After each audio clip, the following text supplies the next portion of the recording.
Salve investidor, seja muito bem-vindo. Hoje a gente vai falar do calote disfarçado de recuperação extrajudicial que a Casas Bahia soltou num fato relevante ontem, dia 28/4.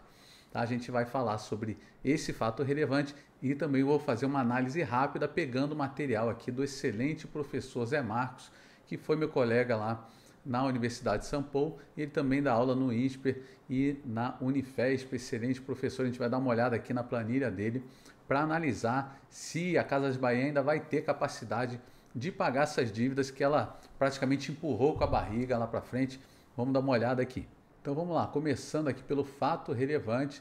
Primeiro ponto aqui, né, que se tratam aí de dívidas, eles sempre falam um nome bonito, reperfilamento das dívidas. Na verdade, é um calote. Eu falo calote que eu quero dizer sempre que a empresa muda os contratos inicialmente, né, as condições daquela dívida inicialmente contratadas, é na prática um calote, né? Essa mudança embora tenha sido combinada aí com os principais detentores da dívida, que são os grandes bancos, tá? Mas enfim, o que foi feito aqui? Aproximadamente 4,1 bilhões de créditos aí decorrentes da sexta, sétima, oitava e nona emissão de debêntures. O plano então ele vai pegar esses 4 bilhões aqui, né, que venceriam até 2027 e vai jogar lá para frente, tá? Então aumentando o prazo médio de 22 meses da dívida para 72 meses. Então praticamente empurrou com a barriga. A gente saiu dessa situação aqui, olha, da esquerda e jogou a dívida para a direita. Deixa eu aumentar um pouquinho. Então aqui, olha, ela vai sair dessa situação aqui à esquerda, em que 4,8 bilhões venceriam até 2027 e pagando o custo de CDI mais 2,7%, e vai passar para a situação aqui à direita, em que até 2027 ela vai pagar só 0,5 bilhões, né, só 500 milhões de reais, então baixou muito a dívida, 4,3 bilhões a menos nos próximos anos até 2027, e o custo também vai baixar 1,5 pontos percentuais. Agora vai pagar CDI mais 1,2, que ela estava pagando CDI mais 2,7. O prazo médio da dívida, que era de 22 meses, vai passar para 72 meses também. O documento segue falando aqui, olha, o projeto de recuperação extrajudicial contempla ainda a possibilidade de credores sujeitos a apoiadores converterem parte dos seus créditos em participação societária da companhia, ou seja, quem é acionista da empresa pode esperar uma diluição grande do seu capital. Para quem era dono, por exemplo, de 1% da empresa, agora vai passar a deter uma participação menor. Não sei exatamente, não achei em nenhum lugar ainda, nenhum documento dizendo qual vai ser o tamanho dessa diluição. E se você é detentor de alguma debênture e pensa em não aceitar isso aí, já era para você ficar sabendo aqui que esse plano já teve aprovação de aproximadamente 55% dos créditos, ou seja, já é suficiente para atender o quórum mínimo necessário para homologar esse plano. Agora o mais importante é o seguinte, a empresa, tudo bem, conseguiu empurrar com a barriga aí, mas a dívida continua lá. Será que ela vai conseguir pagar essa dívida quando chegar a hora? Vamos analisar com calma os dados financeiros da empresa, com base aqui no documento que eu falei do professor Zé Marcos, mas que fique claro que o que eu vou falar aqui é minha opinião, não é recomendação nem de compra nem de venda, e também não é a opinião do professor que elaborou o material. A opinião que eu vou emitir aqui é pessoal minha. Então vamos começar aqui, né, olhando os dados consolidados da empresa. O primeiro principal aqui é o crescimento da receita. Esse destaque aqui em amarelo quem colocou fui eu, tá? O resto são todos dados já do professor, analisando os balanços da empresa. Vamos lá. 2020, comparando com o ano anterior, a receita tinha crescido 12,7%. 2021, 6,9%. 2022 não cresceu nada, ficou estagnada. E em 2023 a empresa diminuiu aqui, lembrando que esses números são números sem considerar a inflação, né? Ou seja, a queda real foi ainda maior, tá? Então perdeu 6,6% a receita em termos nominais. Já a margem EBITDA ajustada continua baixa, né? O melhor dela foi ali de 10,1% também em 2020, mas De lá para cá, continua baixa, 4,3% a margem EBITDA. Lembrando que o EBITDA é uma aproximação da capacidade de geração de caixa da empresa. Então, de toda a receita que a empresa recebe, aproximadamente 4,3% ela tem capacidade de gerar em caixa.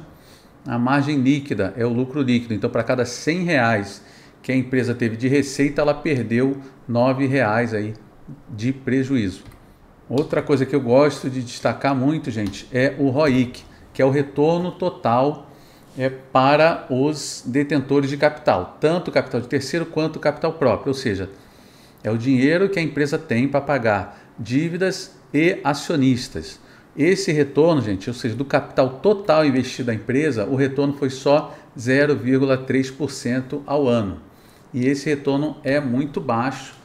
Ele só foi alto lá em 2020, foi de 14,4%.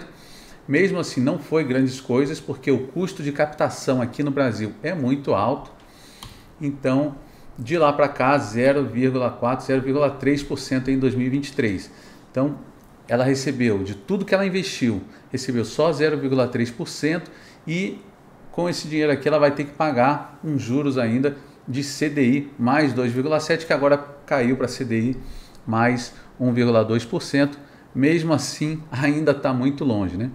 E vale lembrar aqui, olhando para essa linha aqui de lucro por ação, que o último lucro por ação, quer dizer, no ano excelente que ela teve, 2020, o lucro por ação foi de 66 centavos, tá? Então, mesmo se a gente considerar que ela volte a ter um lucro de 2020, se você olhar para o preço hoje da ação, me parece que ainda está caro, tá? Não é recomendação de compra nem de venda. Vale dizer que a empresa teve melhoras operacionais. Então, se a gente olhar, por exemplo, o ciclo financeiro, né, diminuiu muito, chegou a ficar negativo. Isso libera a caixa para a empresa, tá? Isso aqui é resultado do quê? É resultado de um menor prazo médio de recebimento, ou seja, a empresa agora ela recebe num período menor do que recebia em 2020, por exemplo. O prazo médio de estoque caiu para 75 dias, significa que ela tem mais eficiência na reposição de estoque, e o prazo médio de pagamento aos fornecedores, né, quantos dias a empresa leva para pagar os seus fornecedores, aumentou também, ou seja, isso liberou caixa para a empresa, então teve uma geração de caixa boa vindo aqui do ciclo financeiro. Só que a capacidade de melhorar isso é extremamente limitada, né, gente? A empresa já melhorou muito. Provavelmente é impossível dela continuar melhorando esses números aqui. Diminuiu 52 dias no ciclo financeiro dela. Isso aqui é muito improvável, né, que ela continue diminuindo esse número. Ela teria que receber praticamente tudo à vista, todas as vendas que ela faz, ela teria que receber à vista e pagar o fornecedor daqui um ano ou daqui a 6 meses. Enfim, é uma coisa irrealista você acreditar que vai continuar tendo um benefício aqui, uma geração de caixa através da diminuição do ciclo financeiro. Olhando para os números de endividamento, aqui a gente vê que o índice de liquidez geral da empresa vem caindo, isso é preocupante, tá?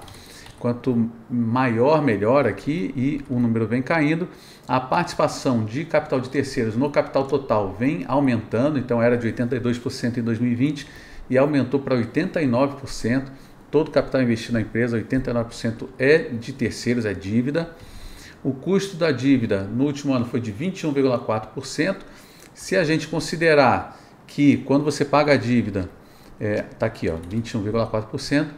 Se você considerar que quando a empresa paga a dívida, ela tem um desconto, tem um abatimento no imposto de renda, a gente chega a um custo após imposto de renda de 14,1%. Esse custo vai cair um pouquinho, mas enfim, de novo, mesmo que caia 1,5 ponto percentual, ainda é um custo alto. Principalmente para uma empresa que está gerando um ROIC, né, um retorno sobre capital investido de apenas 0,3% ao ano. Agora dá uma olhadinha aqui no EV/EBITDA da empresa, o quanto que a empresa vale dividido pelo EBITDA, e a gente vê que a empresa não está nenhuma pichincha negociando a 12 vezes o valor da empresa dividido pelo EBITDA. Isso aqui é o valor total da empresa, né? O EV é o valor total da empresa dividido pelo EBITDA, que é uma aproximação da capacidade de geração de caixa da empresa. Então, só para encerrar aqui, gente, dívida subindo, retorno sobre capital investido baixo e avaliação alta. Olha, EV/EBITDA de 12,23. Isso aqui é o valor total da empresa dividido pelo EBITDA. É um número muito alto. Enfim, a Casas Bahia tem bastante problema ainda. A gente podia avaliar com mais calma aqui. Se vocês quiserem, dá um like aqui, escreve no comentário que eu faço uma análise mais aprofundada da Casas Bahia, tá bom?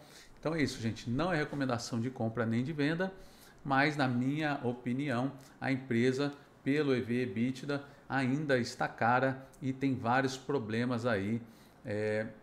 Se eu tivesse investido na Casas Bahia, provavelmente estaria aproveitando para vender, para realizar aí com essa alta expressiva que está tendo hoje, tá? Espero que vocês tenham gostado desse vídeo. Não deixa de comentar, dar o seu like, compartilhe esse vídeo com quem tiver ações dessa empresa, tá bom? E acompanhe aqui com a gente sempre tem avaliação de diversas empresas aqui também de fundos imobiliários. Espero que vocês tenham gostado, um abraço, tudo de bom e bons investimentos.